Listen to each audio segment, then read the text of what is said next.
Hello, everyone. We would like to welcome you to the June 2021 Equine Coffee Hour for the Michigan Horse Council. Tonight, we're talking about preparing for horse shows and hosting horse shows.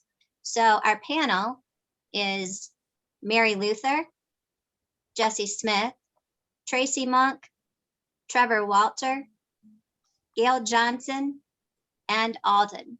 So we're going to start by having everybody introduce yourself. And we'll start with you, Mary. All right, I'm Mary Luther. I live in Lowell, Michigan. I'm from the west side of Michigan. My career has been in horses, showing, judging, and coaching. I have a passion for hunt seat and over fence stuff that I still do a little. After I've coached Grand Valley State team and the horsemanship, and I've traveled a lot with kids, and on the side, I do a lot of therapy for horses, and I like to work in biofrequency devices. So I have a lot different things that I can do there, and then I help people, riders, particularly with nutrition. We work with coaches that help them with their physical strength and sometimes weight loss, stuff like that. So we're really trying to help the riders stay active until, as long as they can. So that's kind of where I'm at right now. Thank you, Mary. Jesse? My name is Jesse Smith. I am from the St. John's area. I worked for a large animal vet for a little over 23 years, and my husband and I do team penning and sportings. Travel a little bit, not as much as what we used to. We kind of purchased some farmland and farming with my family, so I kind of ended that a little bit, but just kind of still around the horse world a little bit. And Kevin? Hi, Kevin McRitchie, representing Clare County Sheriff's Department Mounted Division. Thanks for having me here. And Kevin is helping us with the techie side tonight. So we appreciate his support. He helped us with the May Coffee Hour too and did a really excellent presentation. Thank you. Michelle?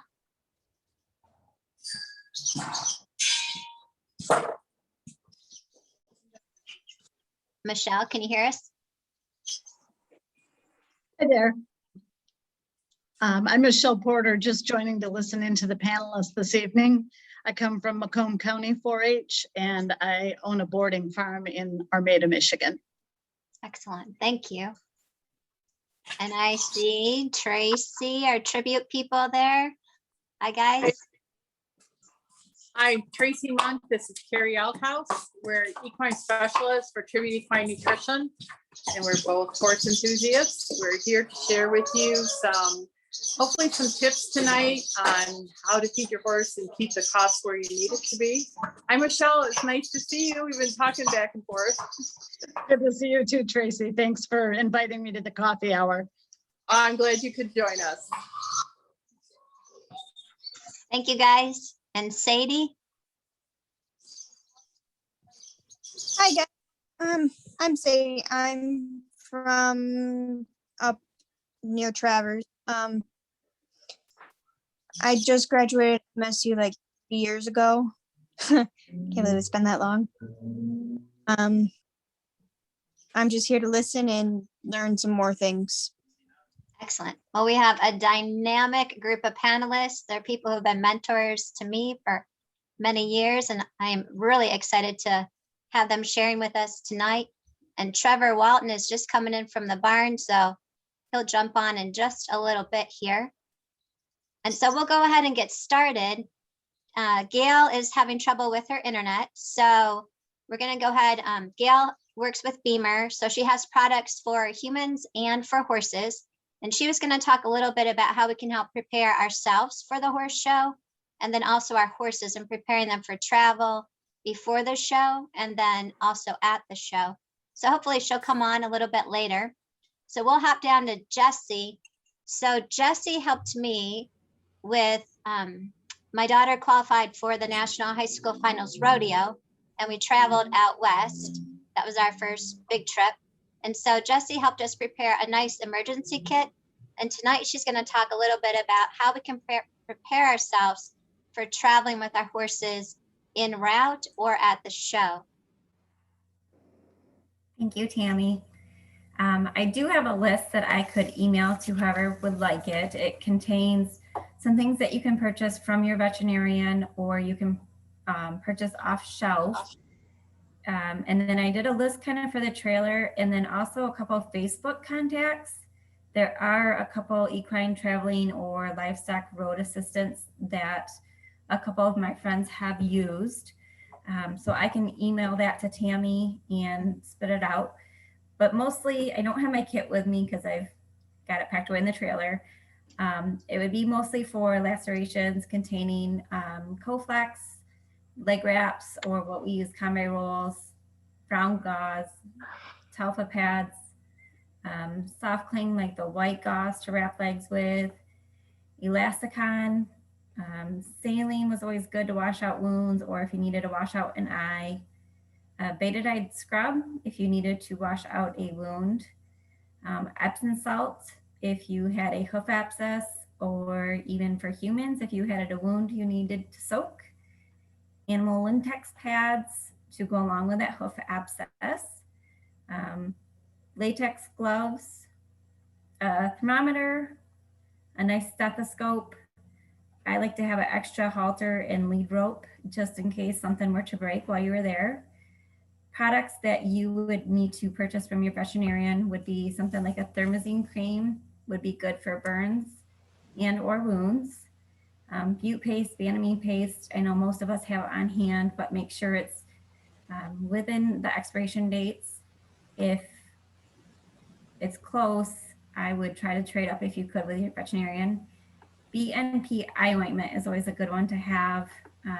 You do not want anything with a steroid in it. Also, when you look online, you can get a chart of normals. So you know what a normal temp is, normal respiration. We also had a couple different eye charts charts about how to apply eye ointment, which was handy. And I could find those for you guys if you would like them. Kind of the list that we had for our trailer to keep prepared. I know a lot of times I'm going by myself. I like the drive-on jacks. I don't trust the jacks that come into vehicles. So the nice drive-on jacks where you can drive your trailer up was always handy. A tire iron. The orange cones are nice to set out behind you to try to block traffic, give a little warning that you may have trouble. I carry jumper cables in a little toolbox, and a first aid kit for myself, and extra water for humans and or livestock. So if you get stuck in traffic, it's hot, you can always have a gallon of water that you can pour a little bit into a small bucket for your horses. Couple of Facebook contacts I looked up today was the Equine Travel and Hauling info, and there's an ER Livestock Road Assistant that has a website page or a Facebook page that you could put your location in and see if anybody could pop up and try to help you out through this horse community. Seems to be very, very helpful. So I would gladly share that with anybody, or I can forward it to Tammy tonight and she can forward it out to everybody. But that's about all I had. Thank you, Jessie. Thanks, Tammy. The eye ointment was really good for going out west because it's so much drier and it's so much windier. And I know that was something I wouldn't have thought of, and we put it right to use when we were out there, both for us and the horses. Yeah. We didn't Mhm. anticipate that.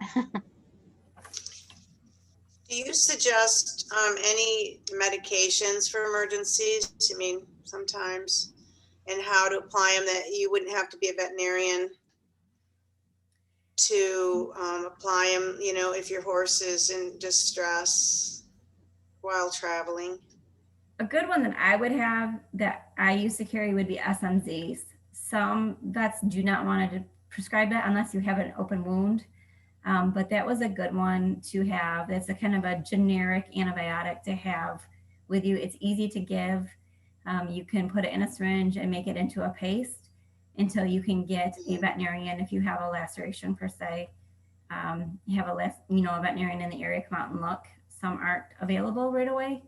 And usually if you have a good relationship with your vet, they'll prescribe you like 100 count to have. A lot of the other ones, I think the vet's going to want to see before prescribing any of those. Thanks. And another thing that Jesse did for us, because you don't know when you arrive somewhere if the stalls are going to be clean or who was there. And so they helped us put together a stall disinfectant spray too. And that was nice to have on hand as well, especially the highly traveled facilities that have horses coming and going real often, a high turnover. So I think we'll segue over to Tracy. Are you guys ready to talk about preparing horses for the day? Thank you, Jesse.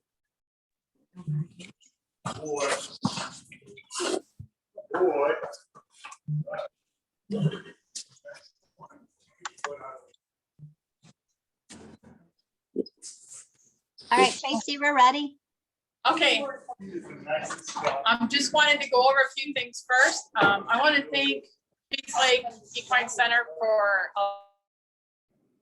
and also Bill, Lisa, and Doug for putting up with us and help us with some of the supplies. So what we want to talk about today is we want to keep our horses' diet as consistent as possible when we're on the road. And that means forage. We want to talk about forage first. That's real important. Once you change the ingredients in a horse's digestive system, you change the good bacteria. So it's important to try to keep that consistent. So a good quality forage, I actually brought a sample of it right here. My horses are used to eating a nice soft grass hay. So if you're on a grass hay, don't just switch it to alfalfa all of a sudden. So we've got a nice green, soft hay that you can actually, I always judge it by if I can put it in a pillowcase and put my head on it, it's nice and soft. That's, kind of tells you the digestibility of it. Sometimes we can't always get that good hay. So that's important to make sure that you take along your bales of hay. Sometimes we get to a show and we have to change that up. We can't carry all the hay that we have, like especially if you're traveling for a long period of time. So we want to prepare our horse's system for that as well. One of the things that we want to talk about that first is what I like to do personally. There's two products that we carry. You want to keep the horse's nutrition, like I said, as consistent as can be. I like to use Equifirm. Equifirm is in all the tribute line at a maintenance level, but when I move my horses, I actually add the Equifirm to their diet, usually like a couple days prior to hauling them, during the duration of the event, and maybe a day when I bring them home. That's going to help prevent that diarrhea, hopefully that upset stomach. Now, we do have some horses with severe ulcers. What we can do in that case is that we can also give them some advanced paste while they're gone, and that comes in a little tube. A tube of that's going to run you $8 to $10 a day. It's really good insurance to keep their digestive system correct without getting upset stomach, so your performance level is up there. Whether you're trail riding, you're doing any sort of rodeo event, pleasure event, it doesn't matter. You want to keep that going. So what we wanted to bring up a little bit today is, we got that forage, we make sure our horse has that, and that's the most important thing in their diet, is to make sure they have that good long stem forage. They should have access to that at least every couple hours, because a horse's stomach is only 2 gallons. So it's basically, this is going to be the size of a horse's stomach. So if you've got them hauling in the trailer, you should have a hay bag there accessible for them if you're going, especially a long distance. If you're at a show or an event, make sure that they have access to some sort of food during that downtime, so they can put something in their stomach, because otherwise that digestive acid starts to eat a hole in it and can cause some irritable horses and not performing to their peak. So it's real important to have that. Excuse me. One of the things else that we wanted to talk about is, as a horse owner, we look at a bag of feed, and we know that the feed costs are going up right now. And there's several different reasons why that is happening. Anywhere from, right now we're having trouble with transportation, with fuel prices, in order to get ingredients moved and the feed to where it needs to be.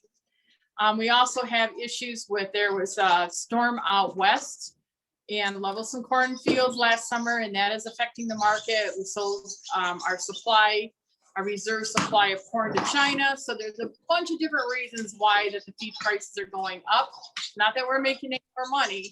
It's the fact that we have to keep, our feed with Tribute is locked in formula. So we never change the ingredients that goes in there. Because if you change the ingredients, you're going to change that good bacteria. So very true to our ingredients. I also want to talk a little bit about, as a horse owner, we go, okay, I give them a scoop of this and a scoop of that.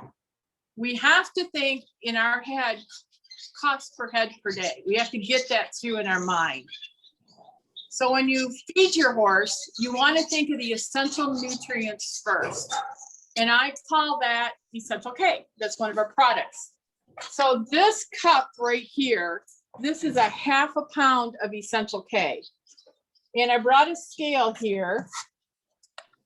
Oops, here.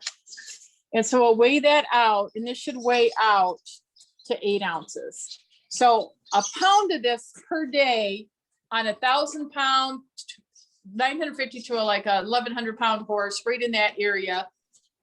A cup of this morning and night will meet all the essential nutrients except calories. It's very low cal, low sugar starch, low cal.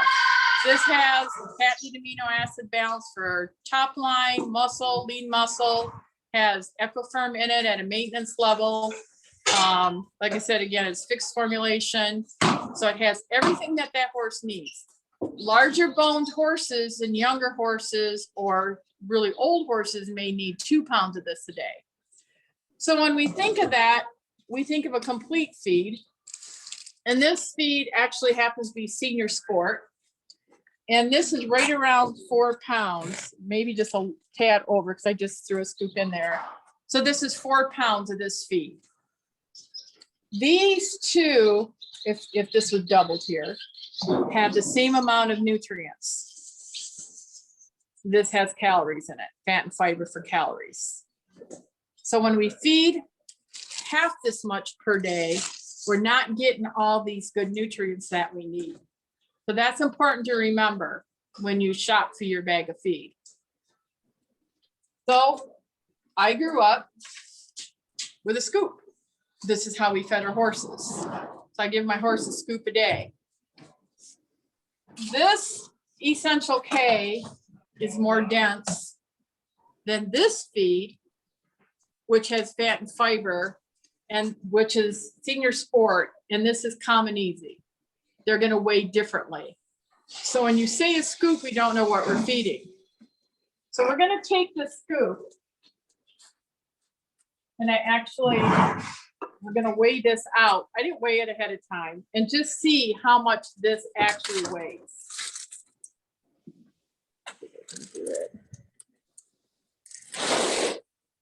So this scoop of Common Easy, which is meant to be fed at 4 pounds per day, it'll weigh over just a little over 2 pounds.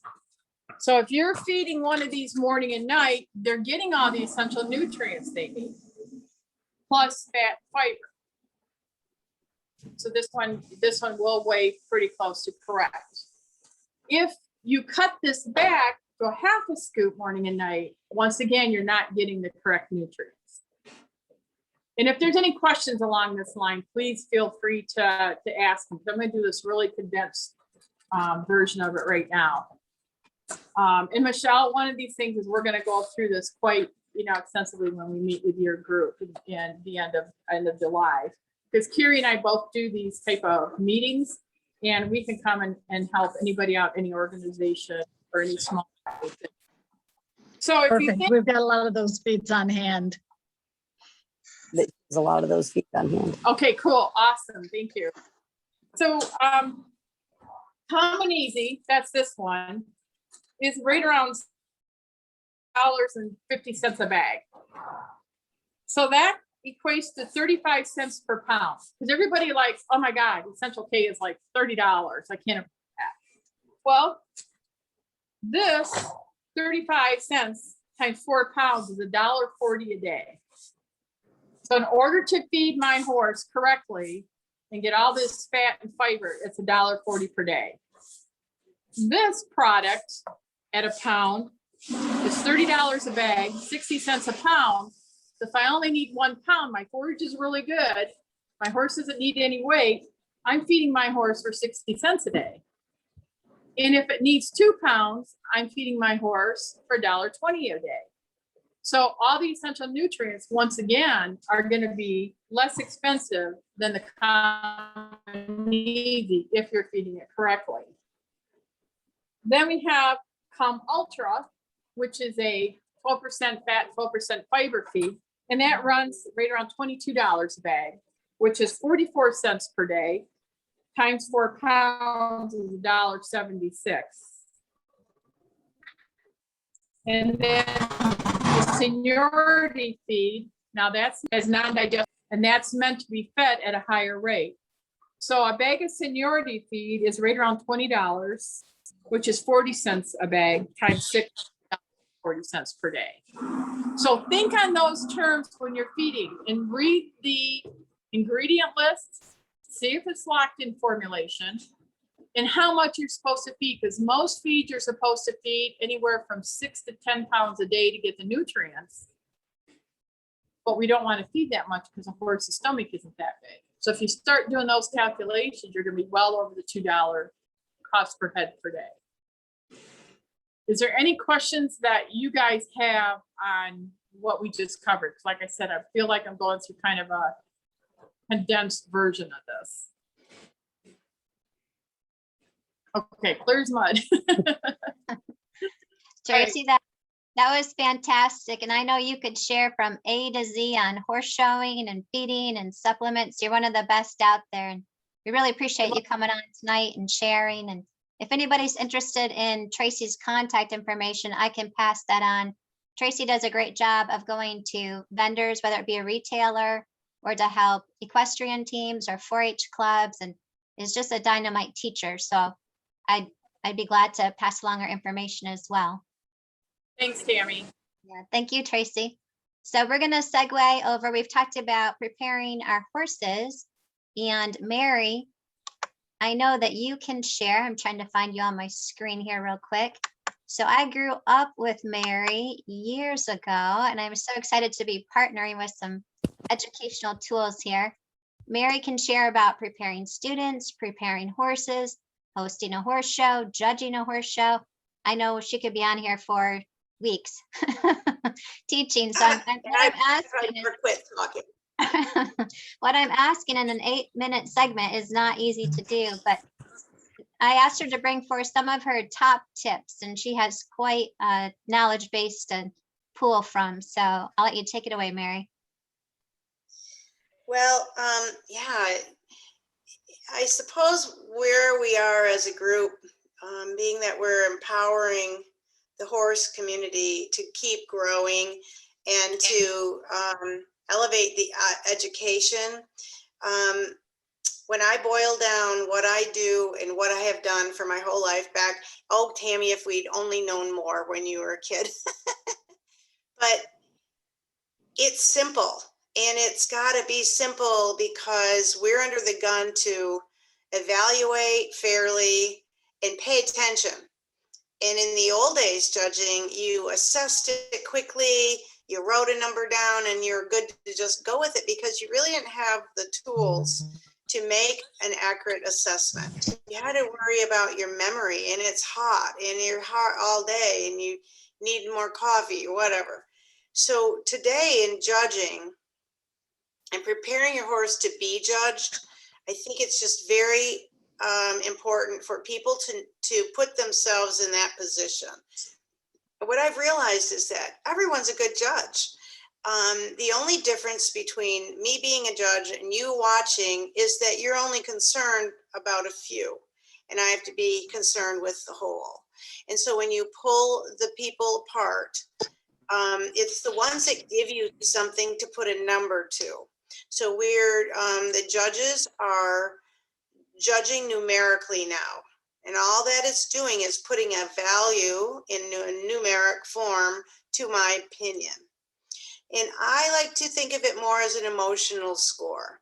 So if I'm watching somebody execute a canter off transition in their pattern, and if I watch them and they struggle a little bit, well, there's no credit. I can go backwards if I want. Well, I know I'm not going to give them any credit. Now, how bad is it? How emotionally am I going to feel? Am I going to feel like, okay, good job, 0? Am I going to feel like, eek, like, oh, good, yeah, glad you got it. That was a struggle, -2 in the pattern classes, in some we go from a 0.5 point to 1.5 points. But in the horsemanship, showmanship, equitation, we go from 2 to 5, or 1, 2, 3, sorry.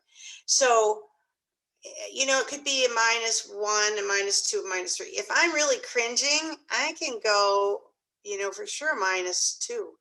And if it's like, yikes, it's a -3. So it's really, I think we can, how did it make you feel as an observer?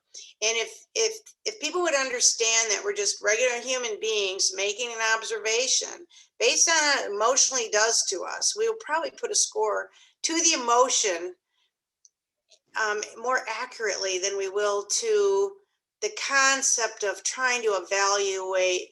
And I like that idea because we're horsemen and we are forgiving. So when they walk up to the cone and they're going to do a transition, they think the faster I do that transition, the more the judge is going to like me. But it's contrary to that. I'm looking at the horse.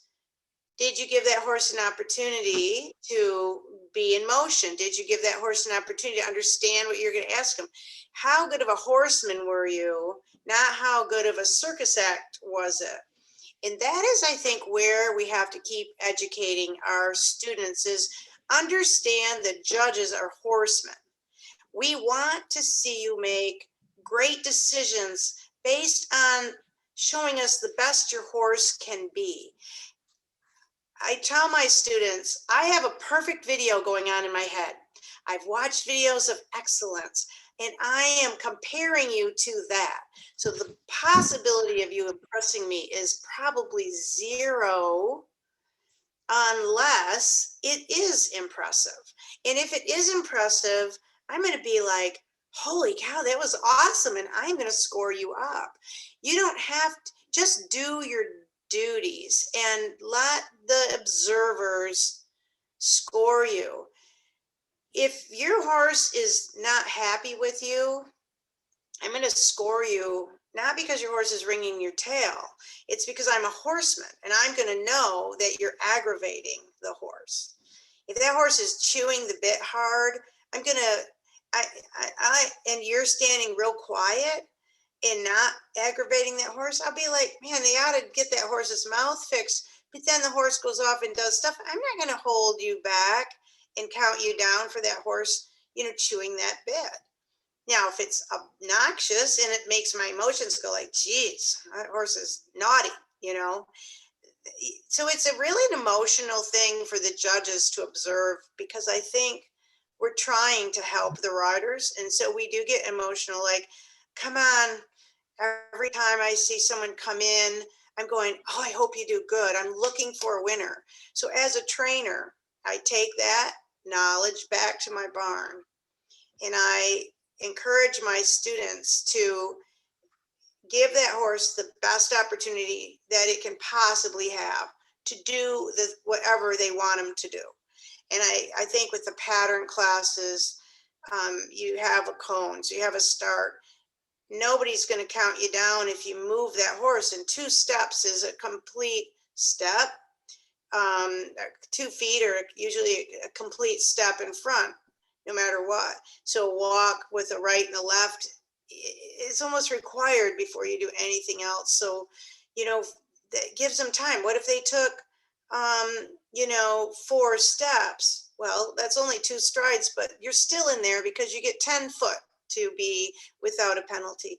And I think that's what I want the horse people to understand about judging, is that we are working trying to find the winner, encouraging, going, I hope you do it. Now, if they make a boo-boo, and since we judge in the quarter horse, and I think everybody's taking that form, then you have an incremental reining. We have incremental. So you mess up on one circle and you get some penalties. Well, then you got another circle, and so you start clean. Every box you start clean, and I think we need to teach that system to the riders, so there's always hope for them to make up for it and be successful. You have sometimes 6 to 10 boxes to be successful, and I like to look at their scores and go, let's see what you were the most successful at, what the judge enjoyed the most about you. And then remember what you did with them, because that was really appealing to the observer. Make it so it isn't the judge against the rider. And the parents need to understand it also, because they're very powerful in how the kids feel afterwards. And if they don't understand that, one, the judge is working for them, and if that rider didn't do well, there's a really good reason, even if you don't understand it. Most people miss the penalties. Showmanship, I'll just bring up showmanship. There's a huge penalty for standing too much in front of the horse. So when that rider is plowing that horse back, the judge has to say, I'm not sure if I want to consider that or not. And you're going to give them the best option possible. So if you just look at the feet, sometimes both feet will be in front of the horse's feet, but were they in front all the time? So there's the judgment. And parents and riders don't understand that there's a lot goes on in there that they didn't know or didn't feel, and the judge is observing it, and they're trying to give them the benefit of the doubt. But sometimes if your feet go in front of both of those, you're getting clobbered with that 10 points, and there's nothing we can do. Well, most of them don't know they did it. That's where the score sheets are good, and the penalties need to be learned. So I really feel like in these formats, we should have penalties, at least, a list of penalties to the 4-H kids. These are penalties. Don't do these. And they could grasp that. And I like to say, I want you to do a task 3 times. And then I want you to tell me, how good is it from the first time, second, and the third? Tell me. And usually they'll do it and they'll say, well, that wasn't very good. I'm like, do it again. See what you think. They'll do it again. Well, that was better. Okay. And then do the third time. They're usually better the third time. And when you train someone, make them do it 3 times so that they have a better opinion of themselves. And because they will get better usually a third time. And then you say, yeah, I like that one better too. Because they have to understand that it's not a secret they didn't look good. And they can't be surprised at their score. Or it's not a secret when they think it was good. The judge usually thinks it's good. And if it's not, then they just don't know something. They don't understand the penalties, or they don't understand that when you get out of position, you're just not going to get that credit. Now, the credit for a rider, tell me if I go over time. The credit for a rider is a separate score. So I'm going to have the little boxes and I'm going to score them. And then at the end, I'm going to give that rider credit if they stayed in position, and if it was a good position, and if they stayed on task and went from task to task to task with intention and stayed in a pretty good position, I'm going to give them credit, and we give them from 1 to 5 credit. So that's what that form to function is about, the F&E, form and effectiveness. So how are they riding and how effective was it? So you can't just have your heels down and say, I rode really good. Well, it wasn't effective. And that is the secret, is teaching people that, I tell my students in the old days, and when most of us learned to ride, which isn't that long ago, if we didn't ride with effectiveness, we're probably going to die. We're in the cornfield or going down the road, or, our horses weren't that broke. And if we didn't have effective, and we might not have had great form, but we had to be effective or you'd be in trouble. And most of these kids have been brought up in an arena. So there is horsemanship being taught, needs to be taught, you know. I think the biggest disappointment I had for years was going back to 4-H and thinking, gosh, we were better than these guys are, you know. But I have to say, I think going to the open shows now and going to, I don't know about 4-H so much. I haven't been able to attend a lot of them, but the open shows, and I think credit a lot with the high school and the junior high teams. I think the riders are exceptional. And I just judged a regional and down in Ohio for the IEA, I think, or whatever that is. And they were awesome. I'm like, these guys are like the college girls. They're good. And I would want them all to go to Grand Valley when they graduated. So I think we're on a really strong forward move. And part of it is the system is in place for everybody to learn. And then secondly is that we're reaching down with great competition education in the younger age groups. So there you go. How did I do for time? Oh, you did awesome. You were perfect. So, and I like how you brought in different aspects of the showing as well. And one thing that Mary is really good at is visuals.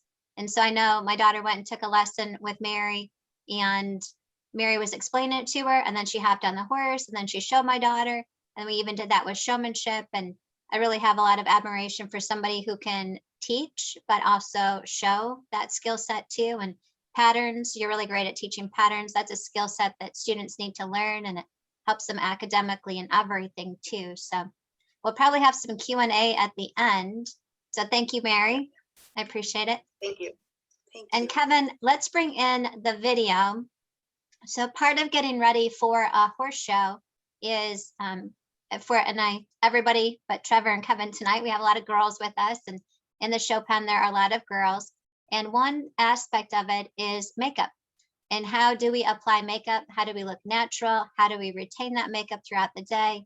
How do we put on makeup that is conservative and neutral? And so Alden is one of our Mary Kay regional directors here in Michigan, and she couldn't be with us tonight, but she did this video for us. So thank you, Kevin, for playing that.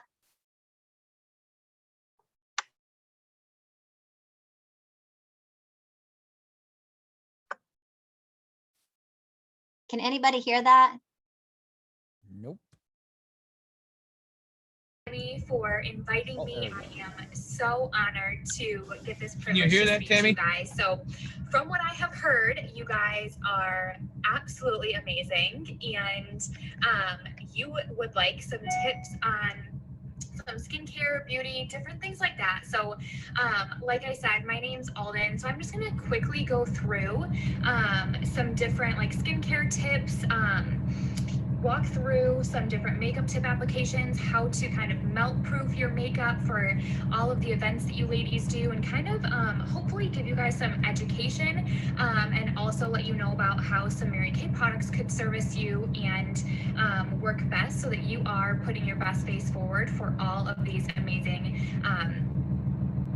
I don't know your term very well, but all I know is that you guys are like championship horse riders and all of that stuff. So please don't be offended if I don't know the proper terminology. Tammy has spoken so highly of all of you, and I just love that you guys have this group together. I'm all about you know, helping women and girls of all ages. So I've used Mary Kay my entire life, so I'm going to jump right in for you guys. So something that's super important with you know, obviously you guys are wearing a bunch of makeup for your events, and it's super important to have great skincare. So something that I know most of you ladies are, you know, younger, not really worried about anti-aging. For the moms out there, I got you for the anti-aging as well.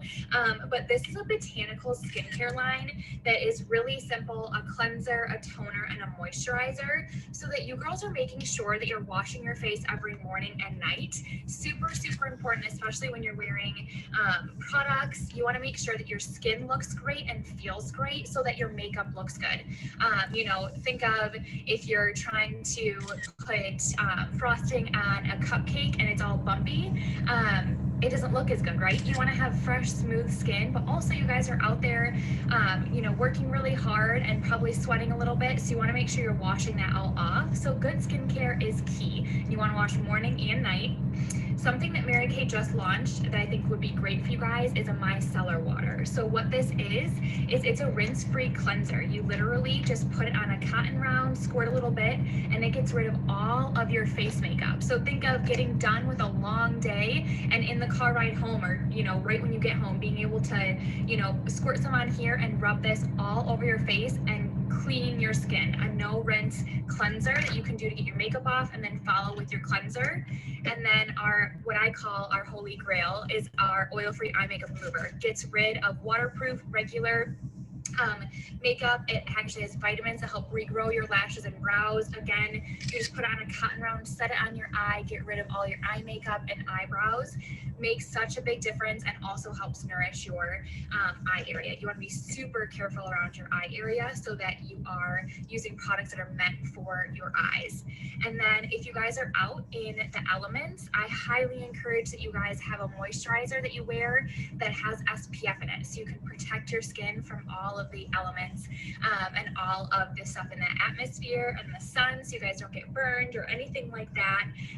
But that's my little like skincare tidbit for you guys. Super important to take care of your skin. I want to show you guys, I have just a super neutral look on my face right now. So I wanted to give you guys a look of what it looked like to have pretty neutral makeup for the younger competitors. And then I'm going to build some intensity for some older competitors, because when you're doing events like this, you need to have more makeup than you would in real life, like in normal life, because people are seeing you from farther away, right? So you want to make sure that you have a little bit more makeup on than you normally would, so your features stand out.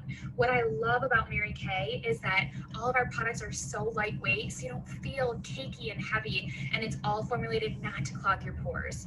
So I have a very neutral look on right now. You guys, I only have 2 eyeshadows on. I have, so I don't drop things. I have this eyeshadow on, and then in my crease, I have this other eyeshadow. So this is crystalline and rose gold. So I just brought a little dimension there, and then just brown eyeliner and mascara. Super simple. I have a bronzer on my cheeks and a cheek color, and then this lip color that I have is rosewood. It's like my favorite neutral for everyone. So that is something really nice with Mary Kay, is you can customize all of these things. So I could help you guys pick, this is my palette, a peek into my face. This is a customized palette, but everything you can pick different colors. So you could have like, you know, a petite palette or a perfect palette. So different palettes that work best for you, and even match different looks if you need different looks.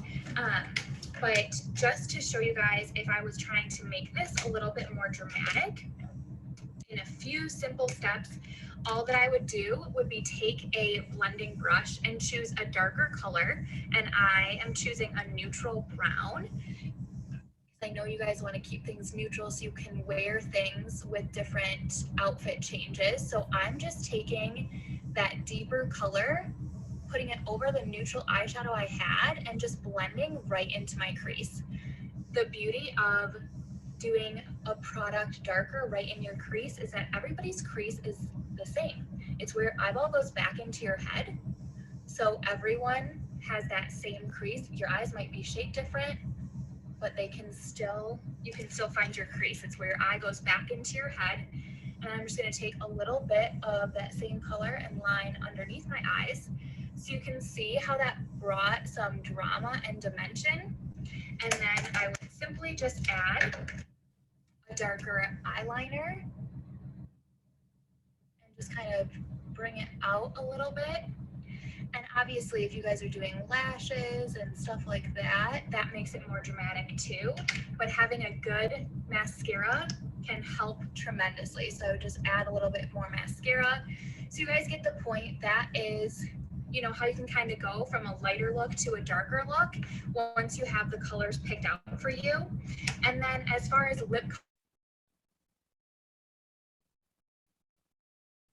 you guys want to keep, they need a pop of color, I can of course help with that. Something that's nice and easy is being able to add a few different glosses to your bag. So it's really simple to add different colors if you need, but I want to show you real quick some things that are great to keep your look on all day long. A finishing spray so that you are melt proof all day.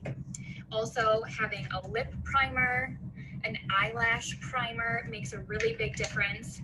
A translucent setting powder that you just powder all over your face, keeps your face on all day.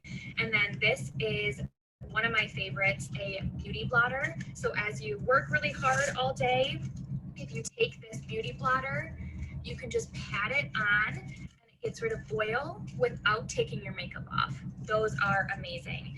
So I hope this was helpful for you guys. Obviously, I know Tammy, so she can get you my contact information, and I would love, I can do in person, pick some products and help you figure that out, or virtually, you know, we can do a FaceTime, a phone call, and I can help you find products that work best for you at your age and what stage and all of the amazing things you guys are doing. But I hope that you guys do great. I love that you guys have such a great community and empower one another, and I am so blessed and honored to have given you some of my tips and tricks in this time frame. And again, I hope you guys do amazing in all of your competitions coming up and put your best face forward.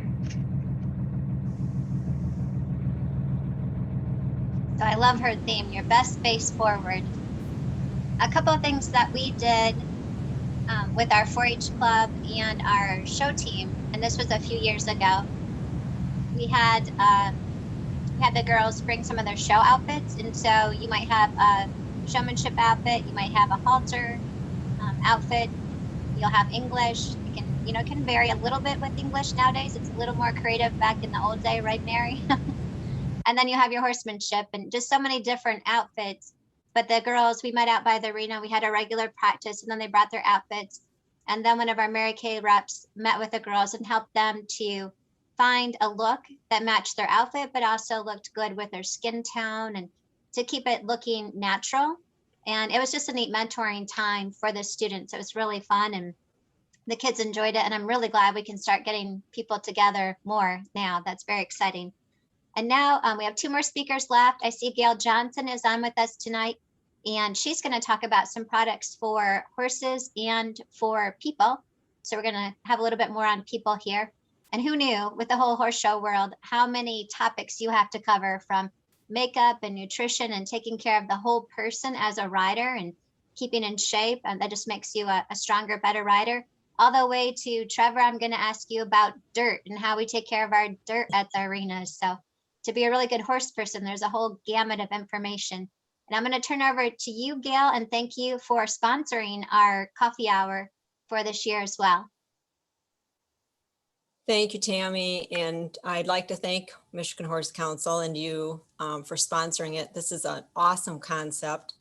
I think it's something that is definitely repeatable, something we can share and have other states do as well. And you and I spoke of that today. I'd also like to thank the guests for your contributions this evening. It does take a village to get to a horse show and a lot of experience. I'm excited to support the project from Quarter Moon Farm LLC with my husband, Tim Bunce. I am an independent distributor for Beamer North America, and it is a PEMF device for horses and their human partners. So we tend to take care of our horses first, and that's how I got started, thanks to Mary Luther. And Beamer has worldwide patents and has been around for quite some time, but it is FEI compliant. It's non-invasive, it's easy to use. There's a horse blanket, and they call them cuffs, which are like boots.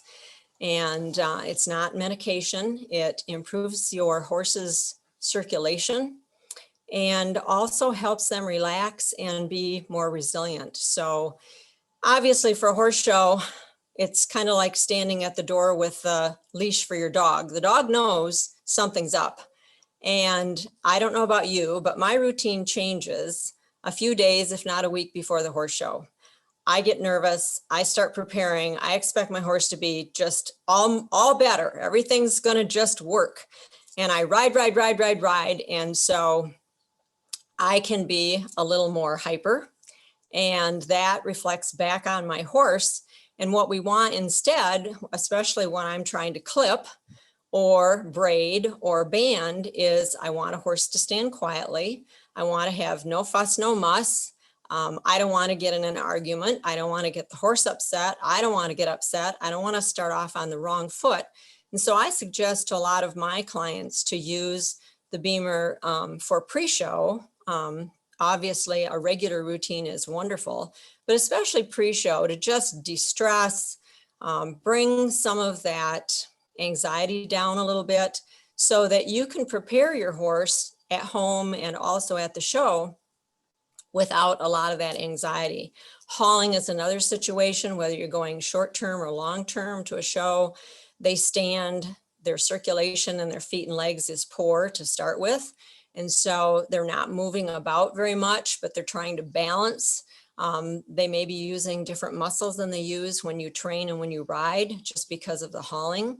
And so they arrive at the show, all the pre-show that you've done, all the hauling that you've done, now they're at a new place, and it may be a show pen that they've been to before, but they may be in a different stall, they may have different neighbors. So again, the anxiety goes up. You want to get to the show, you want them to be focused, you want them to be resilient, and you'd really like to have the suppleness that you have at home so that you can ask for cues and get a response and not have to try to get their attention. You want them focused on, you know, what you've trained them to do, and they're your partner. So rest at the show is important, getting them into parasympathetic. Many of the clients I talk to showing at big arenas have difficulty, lights, fans, things going on all night. Maybe there's a horse next to him who's not a very good neighbor. And so you want them to be able to rest. And we typically will suggest that you use Beamer last barn check at night to help them just get that parasympathetic, calm down and get good rest. It's as important for us as well.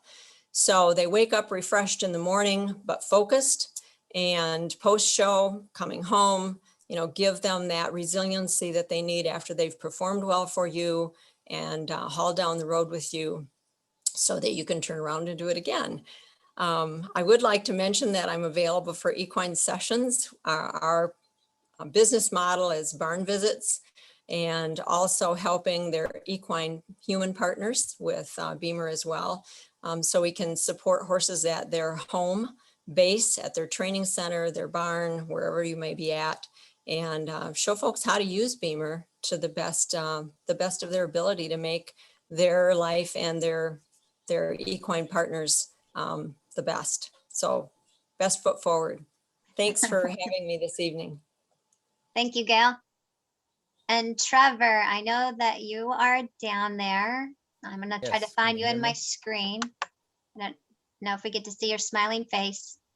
Well, no, you're not going to see my face because I'm not going to do video because I came in straight in from the barn. And I've also had issues on Zoom meetings with my wife's cats being somewhat problematic. But I've seen that happen, and you also maybe Yes. tripped over one time. It was very entertaining, actually. yes, so we're gonna avoid that part of things. But I am here. So, Trevor, I'll have you introduce yourself a little bit and give us some of your background. And if you can talk about from the hosting horse shows a little bit and how, as somebody who's hosting an event or judging an event, what do you like to see? What does a well-run show look like? Sure. Well, first of all, just from me, this is my 51st year of showing horse shows, and I've been extremely fortunate. I've got to do it on a lot of different levels, and not just competing, but got to judge at quite a few different levels also. We primarily our showing focus right now are the NRHA shows, the reining shows, and foundation quarter horse. But I still show on the rail occasionally, judge ranch horse a fair bit, judge well, I don't judge as many rail shows here the last year or two, just because I've been showing more, but get to judge them also. Everything from the breed shows. I do Pinot and buckskin shows, but also county fairs where I've done county fairs where there were 20 kids there and everybody knew everybody's name by the end, or I knew everybody's first name by the end of the day. It's kind of cool to do that. I had one like that a couple years ago that I judged the Ranch Horse World show, and then the next show I judged was a county fair where there were 20 kids there, which is a really, really cool deal. Like when we're talking about these different types of shows, and you'd mentioned about the footing thing too. There's some stuff where that matters more than others, and there's some shows where you can do more about it more than others. Yeah, I know a lot of times if we're showing outdoors and we don't have a roof, and by gosh, when we were kids, we had a lot of times where we were showing out in somebody's pasture or in somebody's arena at their farm. You know, people host. I remember going to AQHA shows that were literally, there was a fence out in the middle of Harold Howard's pasture, and we had quarter horse shows there. And I've judged shows that were on part of the racetrack at county fairgrounds. I've judged shows that were in the infield of racetracks, all kinds of places. And then we'll have other places that are pretty controlled environments. And when you've got a more controlled environment, you can control your footing better. When we're having like when we have reining shows, they'll start dragging the arena 2-3 days before the show starts on a regular basis. If we're having, like right now, our reining shows in Michigan are in Midland, and if the show's starting at 8 a.m. on Thursday, there's somebody there dragging the arena starting on Tuesday, and it'll get dragged maybe 6 or 8 times on Tuesday and 8 or 10 times on Wednesday. And by gosh, once we hit show day, that arena's getting dragged probably once an hour all through the show. Where if you can be at the same place and it's an open show, and you know what, that arena might get dragged once on Friday before the show starts, and it might get dragged Saturday morning and maybe at lunch, but probably not. And the warm-up pen may not get dragged the whole weekend. That depends. Or like I know this past weekend there was a barrel show over in Midland. You know what? They leave the tractor right in the arena because they're dragging, I want to say, every 6 or 8 horses on those. At the reinings, we'll drag every 6 or 8. The foundation shows will probably drag 4 or 5 times during the day. It depends. And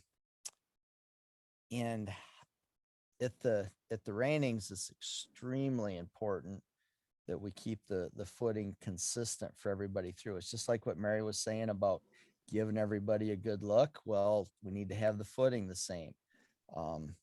With the barrel racing shows, they need to have the footing as consistent as they can. If you're going around the rail, you know what, you're going to get what you get. And it might, if you're outside, it might rain on you. It might not. It might get dusty. You got to deal with what you got to deal with. The last I knew anyway, and somebody can correct me if this has changed, but Ludington, sprinklers on the fence. Mount Pleasant has sprinklers on the fence, and by gosh, those work as well as they work. You're going to have other places where they're going to have a Kaiser drag or something like that that's going to inject water into the dirt as they go. It makes a huge difference. You're going to have places where, you know what, they might bring the water truck in, and you're going to douse the arena now, and the next 2 or 3 classes, it might be a little bit wet, and 4 or 5 classes later, you might be back to dust, and you get what you get, and you don't pitch a fit. That kind of stuff all depends. Hopefully before a show even starts. And let's say a lot of these stuff that I'm dealing with now, there's specific circuits that are at the same fairgrounds over and over again. But something that a lot of people don't think about is, well, if you're hosting a show, you know what, maybe talk to the people running the fairgrounds ahead of time about what your needs and expectations are. It's been my experience that with anything, if you communicate what your needs and your expectations are, people are going to do a lot better job meeting those than if you expect them to read your mind.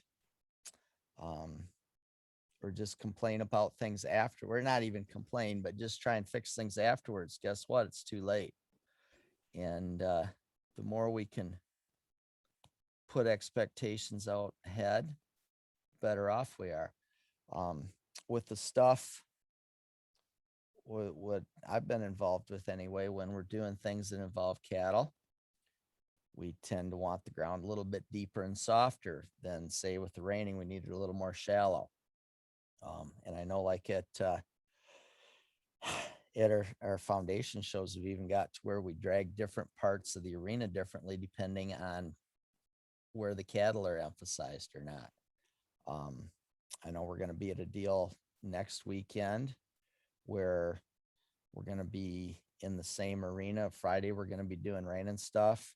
Saturday's going to be cutting and herd work. Sunday's going to be taking cattle down the fence. That dirt's going to have to get managed differently for each of those 3 days. It's going to be the same fence and the same roof, but the dirt's going to be different each day. And it makes things more complicated. And that's just part of the deal. And a lot of places now, like at some places, they'll have dedicated staff.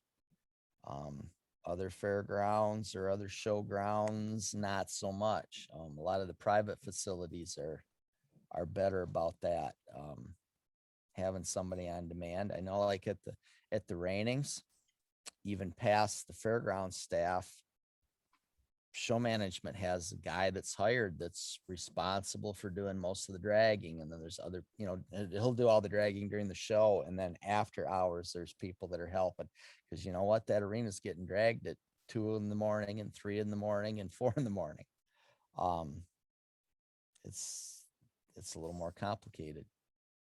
And Trevor knows, because sometimes he's out there riding. Yes. Well, You have more energy.